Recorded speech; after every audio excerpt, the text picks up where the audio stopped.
दड़ो लॻियल शहर में जश्न ईद मिलादुल नबी सल्लल्लाहु अलैहि वसल्लम जो अज़ीम आलीशान जलसो मुनक़िद कयो वियो। सिंध जे नाले वारनि आलम दीन ऐं नात ख़्वाननि समेत सवे माण्हुनि जी शिरकत।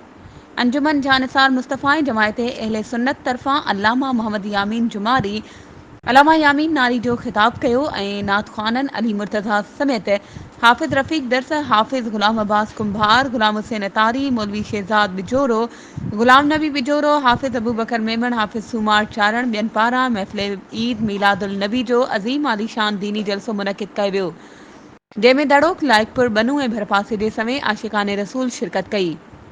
जॾहिं त नाले वारे मीलाद वारे जलसे जी सदारत अल्लामा मोहम्मद यामीन जुमारी कई। ख़ुसूसी ख़िताब ख़तीब अहले सुन्नत अल्लामा यामीन नारे जो कई। इफ़्तिताही बयान ॿियनि उलमाए करामनि मशहूर नात ख़्वाननि आका करीम जो शान बयान कयो।